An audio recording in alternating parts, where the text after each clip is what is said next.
Hello friends, आज हम discuss करेंगे UGC net English literature PYQ को। तो देखिए, पीवाईक्यू का ये मतलब नहीं होता है प्रीवियस क्वेश्चन का कि आपको नहीं आ रहा तो आप घबरा जाओ। जैसे ये क्वेश्चन है, क्रोनोलॉजिकल बेस्ड है, सारे फेमिनिस्ट वर्क है, समझ नहीं आता कौन से राइटर ने कब लिखा। कोई बात नहीं, तब समझ नहीं आया जब हम इस क्वेश्चन को देख रहे हैं, नहीं आया समझ में, आप घर पे आइए, उसके बाद उसको सर्च करिए। जैसे अब मैं डिस्कस कर रही हूँ, मैंने जब क्वेश्चन देखा मुझे नहीं आता था, मुझे सिर्फ पता था कि सेक्सुअल पॉलिटिक्स वर्क किसने लिखा है, जेंडर ट्रबल किसने लिखा है और द फेमिनिन मिस्टेक वर्क किसने लिखा है। This bridge called my back, ये मेरे को नहीं पता था, तो मैंने अब इसको सर्च कर लिया। अब अगली बारी एग्ज़ाम में आएगा तो मैं इसको सॉल्व कर पाऊँगी। हमेशा सीखते रहिए, इसी मत फील करो कि सीखना नहीं है। आप इस बार सीख लोगे तो अगली बार आपको काम आ जाएगा। देखते हैं। तो इसका आंसर यही है, सबसे पहले जेंडर, सबसे पहले द फेमिनिन मिस्टेक आएगा, उसके बाद सेक्सुअल पॉलिटिक्स आएगा, फिर this bridge called my back और फिर उसके बाद में सी आएगा, जेंडर ट्रबल। तो यहाँ पे देखते हैं सीरीज़ में। The feminine mystique is groundbreaking book written by Betty Friedan. तो किसने लिखा है ये? बेटी फ्रीडेन ने। इसको ऐसे याद रख लेना, देखो फेमिनिन में एफ है और फ्रीडेन में भी एफ है। अपना अपना तरीका है, मैं तो कैसे भी तरह से कोरिलेट करके बस याद रखना है। तो द फेमिनिन मिस्टेक वर्क किसने लिखा है? बेटी फ्रीडेन ने 1963 में। It highlighted dissatisfaction and lack of fulfillment experienced by many American housewives in the post-World War II era. It sparked the second wave feminist movement and challenged traditional gender roles.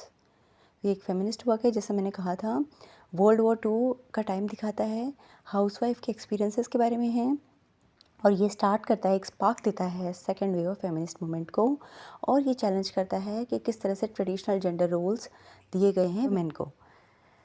The feminine mistake किसने लिखा है? बेटी Frieden ने 1963 में। Next work लिखा गया है 1970 में, लिखा है सेक्सुअल पॉलिटिक्स, ये लिखा है केट मिलेट ने। Sexual politics, cat millet. It's a seminal work in feminist literature, analyzing the connections between patriarchy, sexuality, and politics. Millet's exploration of power dynamics and gender roles has had a lasting impact on feminist theory and activism. तो इन्होंने किन चीज़ों को analyse कर रही है, connections देख रही है किन तीन चीज़ों के बीच में? पैट्रियार्की, सेक्सुअलिटी और पॉलिटिक्स के बीच में। मिलेट एक्सप्लोर क्या करती है? पावर डायनेमिक्स, जेंडर रोल्स किस तरह से साइन करे जा रहे हैं मेल और फीमेल में, और उसका इम्पैक्ट क्या पड़ रहा है फेमिनिस्ट थियरी पे, एक्टिविज्म पे। ये सारी चीज़ें केट मिलेट देख रही है अपने कौन से वर्क में? सेक्सुअल पॉलिटिक्स में, 1970। 1970 के बाद नेक्स्ट है 1981, this bridge called my back, writings by radical women of colour, is an anthology edited by Cherry Morca and Gloria E. Anzaldúa. The first published in 1981, it features essay, poetry, and fiction by women of color exploring themes of race, gender, sexuality, and identity. The anthology is considered a foundational text in intersectional feminism, highlighting the experiences and perspectives of women at the intersections of multiple marginalized identities. ठीक है, तो वही marginalised women है, उनकी identities के बारे में बात कर रहा है और काफ़ी थीम्स को एक्सप्लोर कर रहा है, जैसे कि रेस, जेंडर, सेक्सुअलिटी और आइडेंटिटी को एक्सप्लोर कर रहा है। और ये किस बारे में है? ये वही फेमिनिस्ट वर्क है, और लिखा किसने है? मोरोगा एंड एंजुलडुआ। मैं जनरली सरनेम्स को याद रखती हूँ, मोरोगा एंड एंजुलडुआ। और वर्क कौन सा है? This bridge called my back, writings by radical women of colour. तो 1981 हो गया। उसके बाद 1990 में gender trouble, feminism and the subversion of identity is an influential book written by Judith Butler, first published in 1990. Butler challenges traditional notions of gender and identity, arguing that gender is performative and constructed through repetitive actions rather than being inherent or natural. Yes, it is right. जो gender roles assign करे जा रहे हैं कि women को ऐसे ये job काम करना है, बच्चे संभालना है, घर का काम करना है, मेल को है जो है अपनी ड्यूटी करनी है, उसके बाद ज़रूरी नहीं है घर का काम करें, ऐसा मतलब सोसाइटी में जनरली ऐसा देखा जा रहा है मिडिल क्लास में। तो ये जो जेंडर रोल्स असाइन करे जा रहे हैं, जो आइडेंटिटी है एक वुमेन की, मेल की, तो ये परफॉर्मेटिव है, ये कंस्ट्रक्ट किए जा रहे हैं। कैसे? रिपीटेटिव एक्शन से, कि हमारे दादा ने भी ऐसे किया था, फिर हमारे फादर ने भी ऐसे किया था, तो अब आने वाली जनरेशन्स भी ऐसे ही करेगी? नहीं, तो ये ऐसे करेगी ज़रूरी नहीं है। लाइफ एक चेंज है, चेंज लाना पड़ता है टाइम के साथ, सिचुएशंस के हिसाब से। उस टाइम पे आपकी मदर्स, आपकी दादी मोस्टली हाउस वाइफ रहती थी मोस्टली, तो चल जाता था, ठीक है, जेंडर रोल्स वाला इशू इतना आता नहीं था।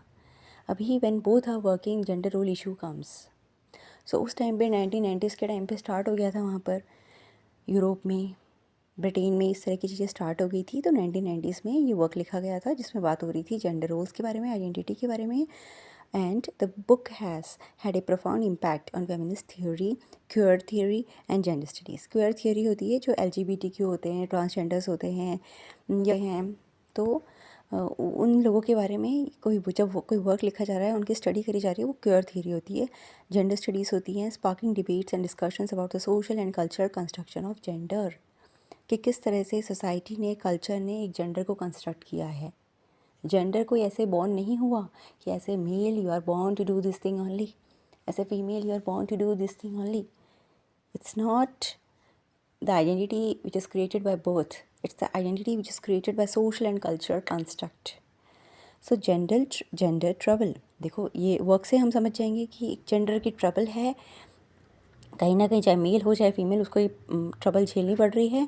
तो फेमिनिज्म देख लिया, इसका मतलब वुमेन को ट्रबल झेलनी पड़ रही है। And the subversion of identity, it is regarding her identity. And who has written this work? Judith Butler, 1990। तो आज याद कर लेते हैं।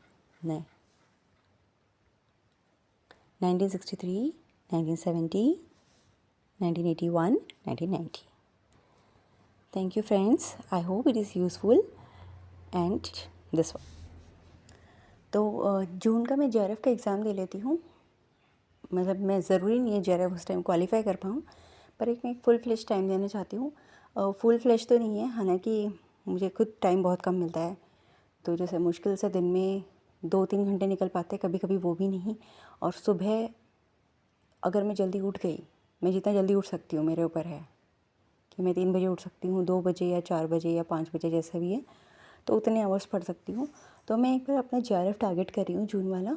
अगर मैं JRF क्वालिफाई कर लेती हूँ तो मैं किसी कॉलेज में, यूनिवर्सिटी में एनरोल कर लूँगी PhD प्रोग्राम के लिए, अपना पढ़ती रहूँगी। और उस टाइम पे मैं फुल फ्लेज यूट्यूब पे पढ़ाऊँगी, क्योंकि यूट्यूब पे पढ़ाना एक मेरा वो एम था जब मैंने डिसाइड किया था कि किस तरह से यूट्यूब की हेल्प से, और मेरा नेट क्वालिफाई हुआ है, तो ये मेरा एम था कि मैं पढ़ाऊँगी, जितना मुझे आता है उतना पढ़ाऊँगी सिंपल लैंग्वेज में।